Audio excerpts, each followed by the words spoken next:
हरे कृष्णा। चलिए आज की कहानी शुरू करते हैं। आज की कहानी का शीर्षक है ताड़का वध। यह कथा रामायण काल की है। प्रभु श्री राम ने अनेक राक्षसों का वध किया था। उनमें से एक थी ताड़का राक्षसी। महर्षि विश्वामित्र विश्व कल्याण के लिए यज्ञ किया करते थे। उस काल में वन में बहुत से राक्षस रहते थे जो ऋषि मुनियों के यज्ञों में बाधा डालते थे। उनके इस कष्ट के कारण महर्षि विश्वामित्र राजा दशरथ की अयोध्या नगरी में पहुंचे तथा राक्षसों के वध के लिए उन्होंने प्रभु श्री राम को साथ भेजने की विनती की। प्रभु श्री राम के साथ लक्ष्मण भी महर्षि के साथ चल पड़े। एक दिन गुरु विश्वामित्र श्री राम और लक्ष्मण के साथ नदी के तट पर पहुंचे। वन में रहने वाले एक मुनि ने दी हुई छोटी सी नौका में नदी पार कर गए। नदी के उस पार एक भयानक वन था। उस वन को देखकर श्री राम बोले, गुरुदेव, इस भयंकर वन के सभी ओर से सिंह, व्याघ्र जैसे हिंसक पशुओं के दहाड़ने की, हाथियों के चिंघाड़ने की आवाज आ रही है। घनदाट वृक्षों के कारण सूर्य का प्रकाश भी वन के भीतर नहीं आ रहा है। गुरु विश्वामित्र ने कहा, हे राघव, पुराने काल में इस स्थान में मलदा और करूप नाम के दो बड़े समृद्ध राज्य हुआ करते थे। दोनों ही राज्य धन, धान्य और समृद्धि से परिपूर्ण थे। दूर दूर के व्यापारी यहाँ पर व्यापार करने आते थे, परंतु ताड़का नाम की एक यक्ष कन्या ने उन दोनों राज्यों का विनाश कर दिया। ताड़का कोई साधारण स्त्री नहीं है। वह सुंद नाम के राक्षस की पत्नी और मारीच नाम के राक्षस की माता है। उसके शरीर में 1000 हाथियों के बराबर बल है और वह अत्यंत पराक्रमी है। ताड़का ने अपने पुत्र मारीच के साथ मिलकर यहाँ के सभी निवासियों को मार कर खा लिया। उनके भय से अब यहाँ दूर तक कोई मनुष्य दिखाई नहीं देता। बोलसी यदि कोई यहाँ आए तो वह जीवित नहीं लौट पाता। उसी ताड़िका का संहार करने के लिए मैं तुम्हें यहाँ लाया हूँ। श्री राम ने आश्चर्य से पूछा, गुरुदेव, स्त्री होकर भी ताड़िका में 1000 हाथियों का बल कैसे आ गया? इसका क्या रहस्य है? गुरु विश्वामित्र बोले, वश सुकेतु नाम के एक यक्ष ने संतान प्राप्ति के लिए ब्रह्मा जी की कठोर तपस्या की थी। उसकी तपस्या से प्रसन्न होकर ब्रह्मा जी ने सुकेतु को वर दिया, जिससे ताड़का का जन्म हुआ।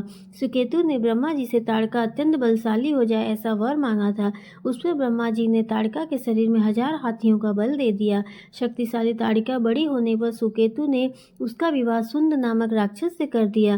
ताड़का ने मारीच को जन्म दिया। मारीच भी अपनी माता के समान बलवान और पराक्रमी है।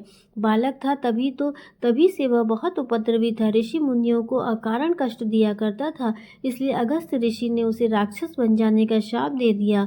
अगस्त ऋषि ने मारीच को शाप देने पर सुंद अत्यंत क्रोधित हो गया। वह अगस्त ऋषि को मारने को दौड़ा। तब अगस्त ऋषि ने सुंद को शाप देकर तत्काल भस्म कर दिया। ताड़का ने पति की मृत्यु का बदला लेने के लिए अगस्त ऋषि पर आक्रमण किया। तब अगस्त ऋषि ने श्राप देकर ताड़का का सौंदर्य नष्ट कर उसे कुरूप बना दिया। ताड़का ने स्वयं के कुरूप बनने का और पति की मृत्यु का बदला लेने के लिए अगस्त मुनि के आश्रम को नष्ट करने का प्रण लिया है। अब मैं तुम्हें आज्ञा देता हूँ कि तुम ताड़का का वध करो। केवल तुम ही उसका वध कर सकते हो। यह न सोचो कि मैं स्त्री का वध कैसे करूं। वह पापी है और पाप को नष्ट करने में कोई पाप नहीं होता। संशय को त्याग कर मेरी आज्ञा से तुम इस पापनी का संहार कर दो। गुरुदेव की आज्ञा से श्री राम ने अपने धनुष पर बाण रखा और धनुष की प्रत्यंचा को कान तक खींचकर भयंकर टंकार किया। वह ध्वनि पूरे वन में गूंज उठी। वन्य प्राणी भयभीत होकर इधर उधर भागने लगे। वन में खलबली मची देखकर ताड़का क्रोधित हो गई। धनुषदान ने श्री राम को देखकर ताड़का उन पर आक्रमण करने के लिए तीव्र गति से आगे बढ़ी। ताड़का को अपनी ओर आते देखकर श्री राम ने लक्ष्मण से कहा, लक्ष्मण, इस बड़ी राक्षसी बड़ी हिंसक लगती है।